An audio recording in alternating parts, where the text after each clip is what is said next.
Par contre, dans le domaine que nous allons aborder maintenant, toutes les fantaisies sont permises dans le domaine des variétés. Et avec une image, on peut faire des milliers d'images, on peut décortiquer une image, on peut faire dire aux gens et aux choses le contraire de ce qu'ils pensent. Ça, c'est le domaine des magiciens des variétés.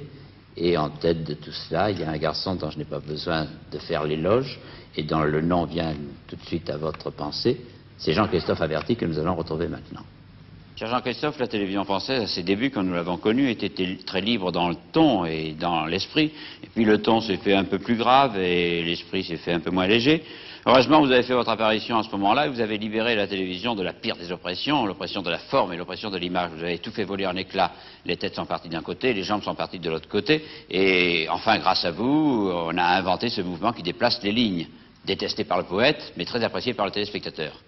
Non, je pense que le trucage électronique est une manière de poétiser la télévision, qui trop souvent est terre à terre et se contente de filmer ce qu'elle voit.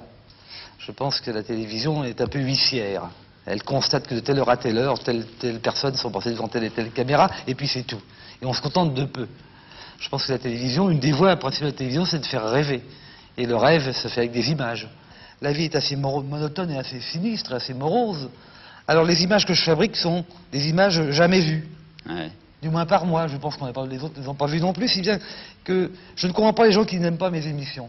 Ils devraient même, si ça ne leur plaît pas, être contents de voir quelque chose de différent. Plutôt que de voir des assassinats, des histoires de cocus, des meurtres, des accidents. Un bébé qui passe dans une moulinette est plus drôle que n'importe quel président en goguette. Ah oui. Je suis bien, là, je m'en suis bien sorti. Vous en êtes bien sorti. Oui. Et je pense que maintenant, pour éviter de nous embarquer dans une direction qui nous amènerait très loin. À la porte. Et à la maison de retraite, directement. Directement. Je pense qu'il est bon de laisser à Max Debrenne la responsabilité de montrer. Debrenne, sauve-moi la mise. Votre trompe Debrenne, si j'ose dire, comment l'en sentir grâce au trucage, qu'il explique cela à nos téléspectateurs. Le trucage consiste à faire un montage analogue au montage photographique, en prenant un signal qui va permettre de découper comme un emporte-pièce le signal, l'image fournie par la caméra dans un décor.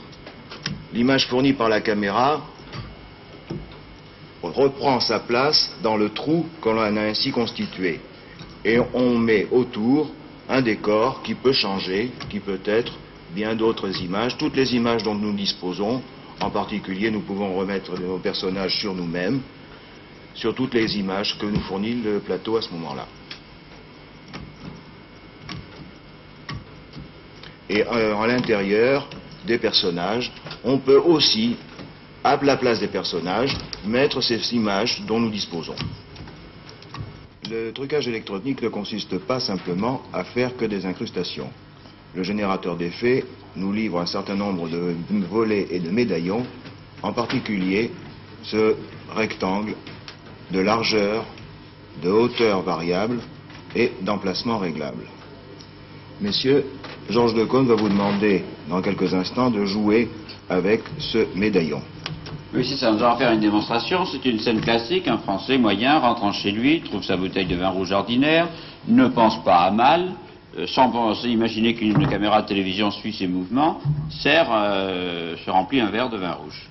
Mais il montre l'étiquette. Par la même occasion, sans le vouloir, il y a cependant toujours parmi les téléspectateurs quelques personnages un peu pointilleux, quelquefois un sénateur, homme charmant par nature, mais toujours un peu diligent et qui aurait tendance à avoir des arrière-pensées où il n'y en a pas, et qui se dit, tiens, monsieur machin montre la marque de tel vin, qui nous vient d'une région de France où le vin commencé n'est pas frelaté.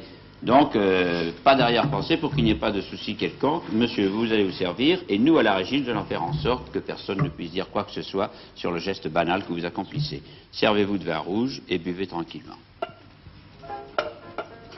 Voilà. Voilà. Resservez-vous, je vous en prie, monsieur, mais sans cacher l'étiquette, n'ayez pas honte. Voilà. Ne cachez rien, nous ferons le nécessaire. Et nous montrerons ainsi qu'en France, ni le vin, ni nos émissions ne sont coupés de la moindre façon.